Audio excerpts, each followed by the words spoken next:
이 시간에 축복과 저주의 갈림길이라는 주제로 말씀을 증거하겠습니다. 사람은 누구든지 행복하게 살 권리가 있습니다. 이 권리를 누가 주셨습니까? 하나님이 주셨습니다.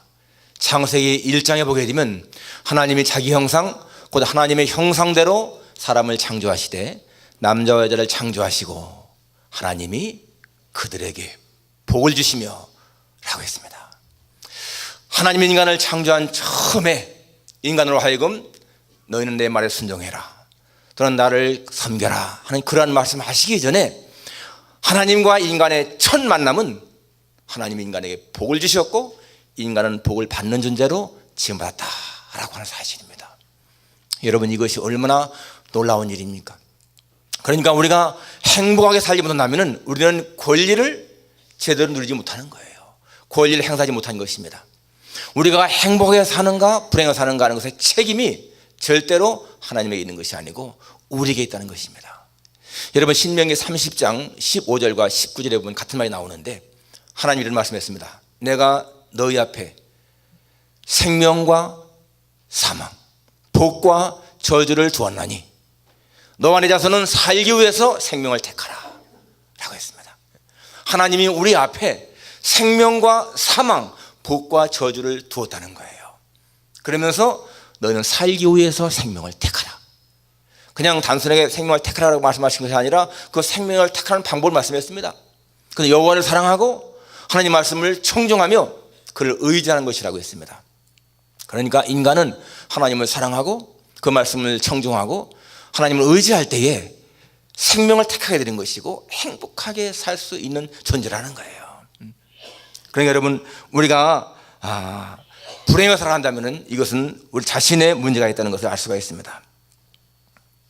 선택이 우리에게 있다는 것, 선택이. 그런데 여러분, 동양적인 사고방식은 그런 성경의 흐름과 반대입니다. 동양적인 사고방식은 운명론을 생각합니다. 운명론. 사람은 팔자다. 태어날 때부터 그렇게 팔자다 이렇게 생각하잖아요. 가난하게 사는 것 팔자다. 조상 탓이다. 부모 탓이다. 운명이다.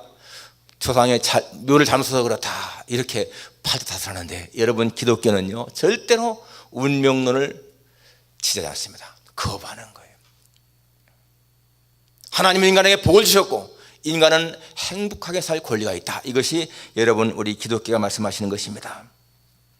그렇기 때문에 복을 받는 것도 내 책임인 것이고 복을 받지 못하는 것도 내 책임인 거예요. 절대로 다른 것에 다 돌릴 이유가 없습니다. 조상 탓, 부모 탓이 아니라는 거예요. 하나님 우리 각자에게 그렇게 복을 주셨습니다.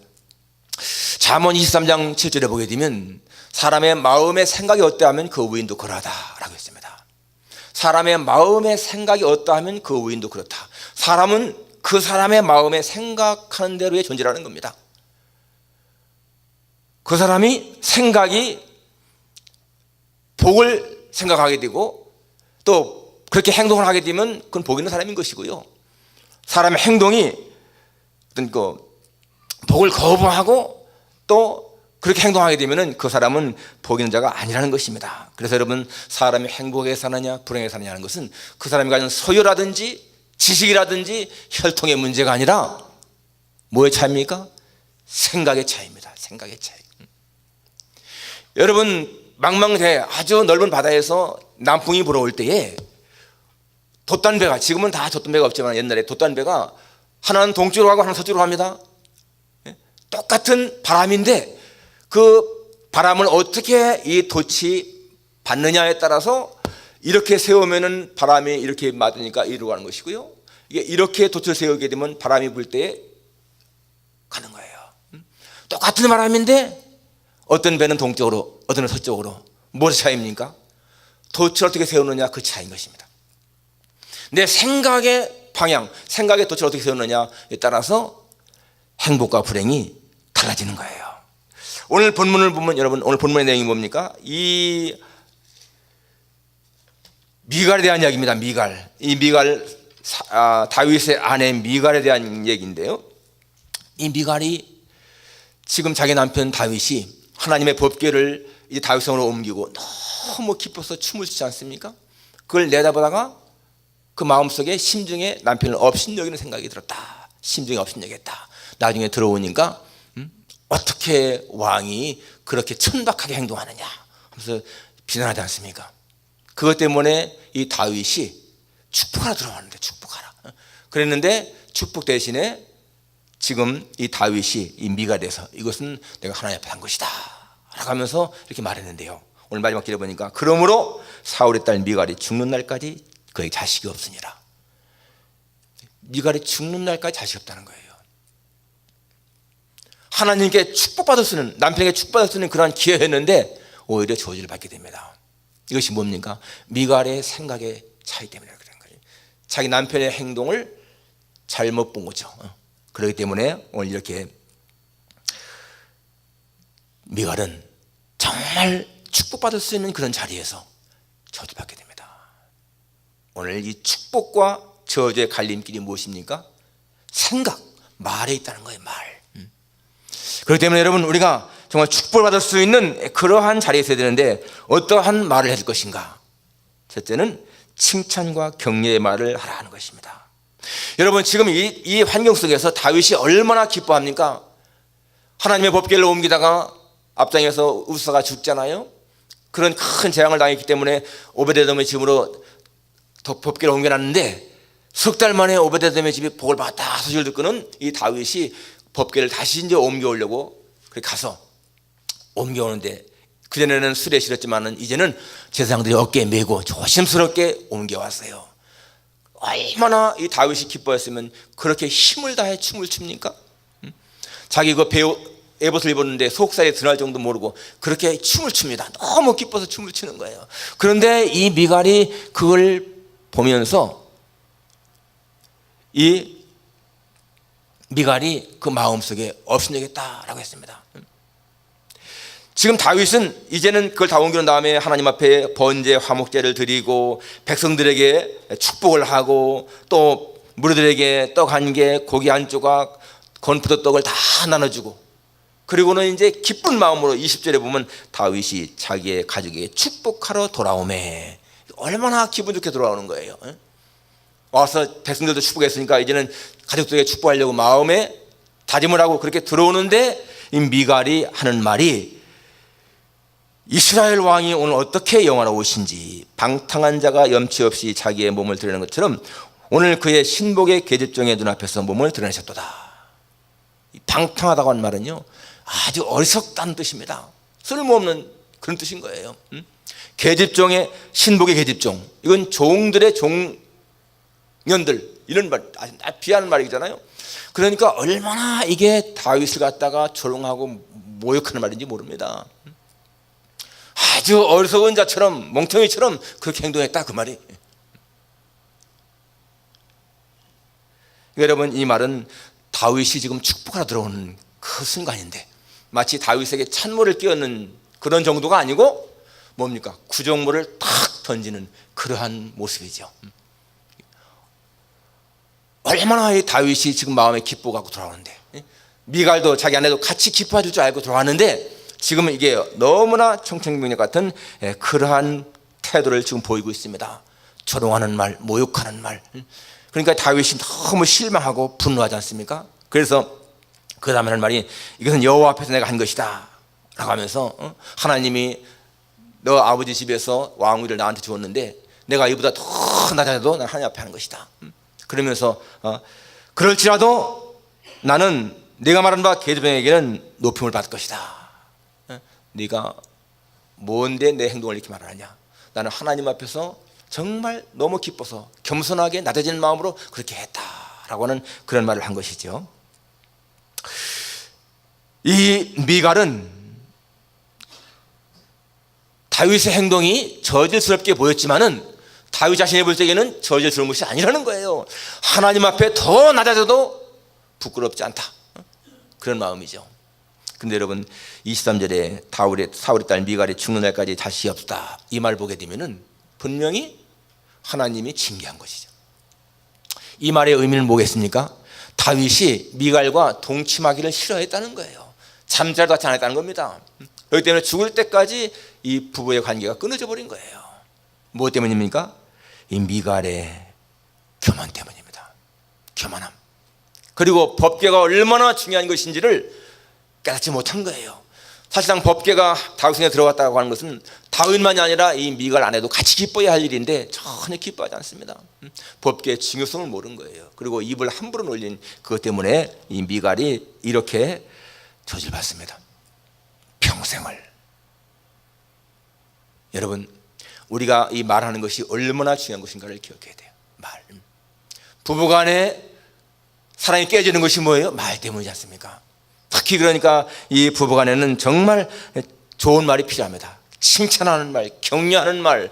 여러분, 남편들은 다른 사람들이 많이 칭찬해도 자기 아내가 칭찬하는 것만 못합니다.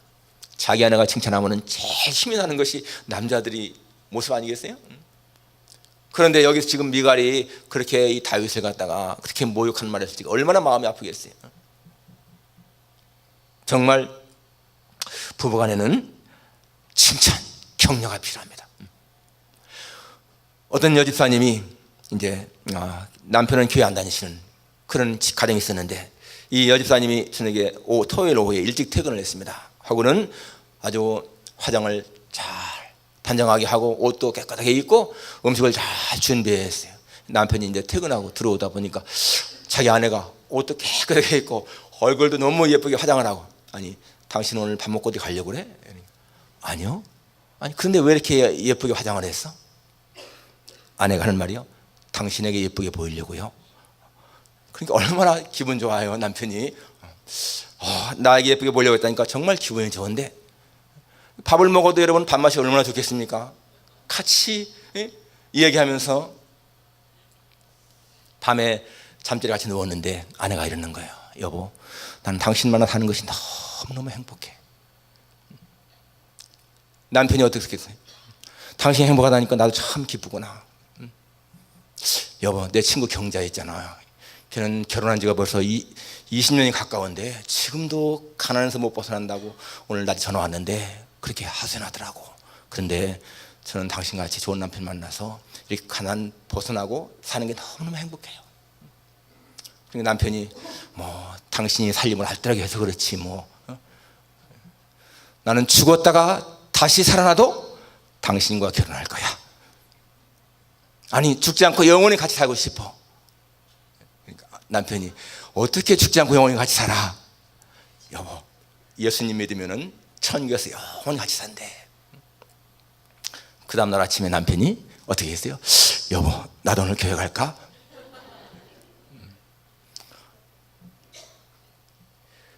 사람은요 감정의 동물입니다. 감정. 마음이 열리게 되면 모든 게 다 허용되는 거예요. 그러니까 부부간에 서로 격려해주는 말, 칭찬하는 말 얼마나 좋습니까? 한번 여러분들의 부부간의 대화를 한번 점검해 보세요. 정말 상대방에게 위로를 주고 힘을 주는 그런 말을 하는지, 아니면 상처를 주고 모욕을 주고 힘을 빼는 그런 말을 하는지. 오래 살았다 하더라도요, 사람은 다른 사람들에게 상처받는 것보다 자기 배우자에게 상처받는 것이 가장 더 큽니다. 다른 사람들에게 큰 상처받을 일이 없잖아요. 근데 같이 사는 사람에게 받는 상처가 가장 크잖아요. 할 수만 있으면 칭찬하는 말, 격려하는 말.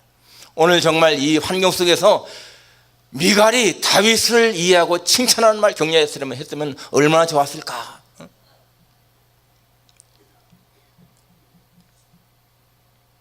다윗에게 상처를 주는 말을 했기 때문에 이 미갈이 운명이 바뀐 거 아니겠어요? 두 번째는 긍정하는 말을 하는 것입니다. 긍정하는 말. 아까 말한 것대로 여러분, 어떠한 바람이 불어올 때에 내 생각을 어떻게 돛을 세우느냐, 생각의 돛을, 그것에 따라서 한편으로 반대편으로 가는 거 아니겠습니까? 지금 여기 미갈이 본문에 보게 되면 16절에 다윗성으로 들어올 때에 사울의 딸 미갈이 창으로 내다보다가 다윗 왕이 여호와 앞에서 뛰놀며 춤추는 것을 보고 여호와 심중에 그를 업신여겼다. 자기 남편이 춤추는 것을 보면서 보는 순간에 그의 마음에 심중에 업신여김이 생겼다는 것은요, 부정적인 마음이 딱 들어온 거예요. 그럴 때에 정말 하나님의 기가 들어오니까 다윗이 이렇게 기뻐하는구나, 내 남편이 기뻐하는구나, 이게 얼마나 감사한 일인가, 정말 좋은 일이구나 하고 그렇게 긍정하는 마음을 가졌더라면 그렇게 나중에 말하지 않았을 겁니다. 그런데 이 미갈의 생각의 그 돛은요, 부정적인 거였어요. 부정적인 것. 그는 지금 남편이 하나님 앞에서 하는 거 생각하지 않았고 법궤가 그렇게 소중한 것을 이해하지 못한 그런 사람이었습니다. 생각이 부정적이기 때문에 말이 부정적으로 나오는 거예요. 생각이 긍정적이면 말도 긍정적으로 나오는 것인데 생각이 부정적이니까 이렇게 부정적인 말이 나오는 것입니다. 여러분, 긍정적인 말이라든지 부정적인 말은요, 그 말이 성취되는 힘이 있습니다. 내가 부정적인 말을 해도 그 말이 이루어지고요, 긍정적인 말을 해도 그 말이 이루어진다니까요. 말은 그냥 말하는 것이 아닙니다. 내가 부정적인 말을 하게 되면 부정적인 기운이 내게 모여드는 것이고, 긍정의 말을 하게 되면 긍정적인 기운이 내게 모여드는 거예요. 그 예수님 하신 말씀이 뭡니까? 자기 아들 때문에 온 사람이 할 수 있거든 내 아들 좀 고쳐주십시오 라고 할 적에 주님 하신 말씀이 할 수 있거든이 무슨 말이냐? 믿는 자에게는 능치 못할 일이 없느니라. 부정적인 자세로는 안 된다는 거예요. 사람이요, 나는 불행해, 나는 별로 가진 것도 없고 행복히 살 수가 없어. 그러면 그렇게 사는 거예요.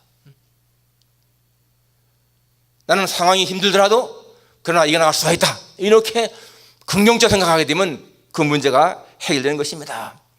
여러분, 사단은요 자꾸만 부정적인 생각을 넣어주고 부정적인 말을 하게 하고, 성령님은 긍정적인 생각을 넣어주고 긍정적인 말을 하게 하시는 분이십니다.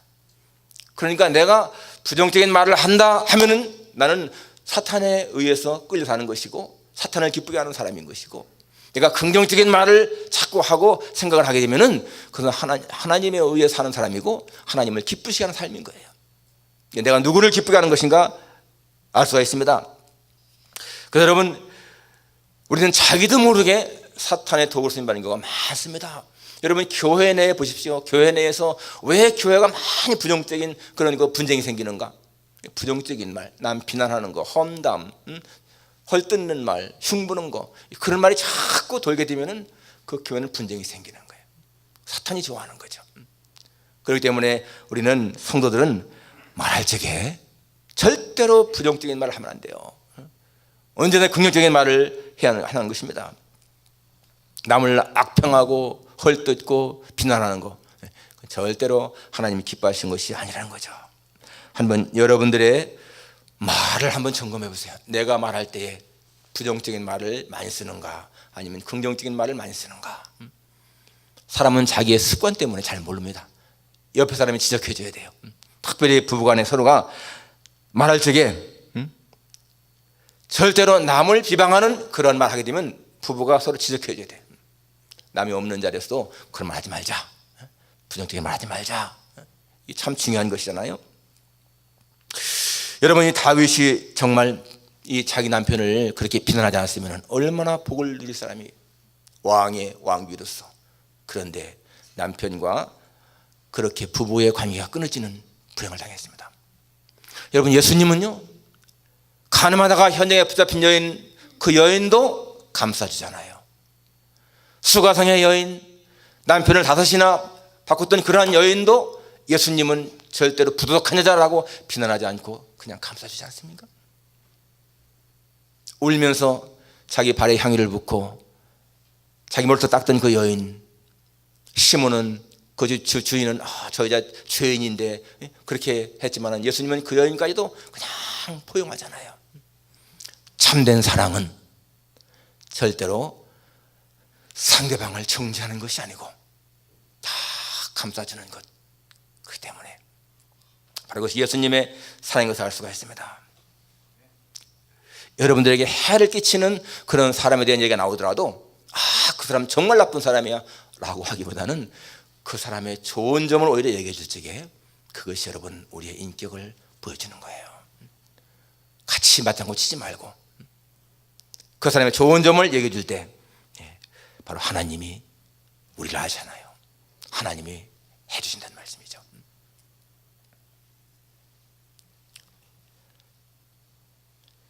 여러분, 현실이 정말 어렵고 힘든 일이 생길다 할지라도 내가 하나님의 도우심 잘 될 거야, 그렇게 믿는 것이 중요한 겁니다.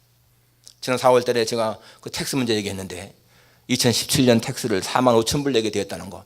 근데 9천 불은 프리페이드 했지만은 4만 5천 불을 내게 되잖아요. 3만 6천 불을. 그때 굉장히 처음에는 당혹스럽더라고요. 야, 이거 3만 5천 불 어떻게 내나.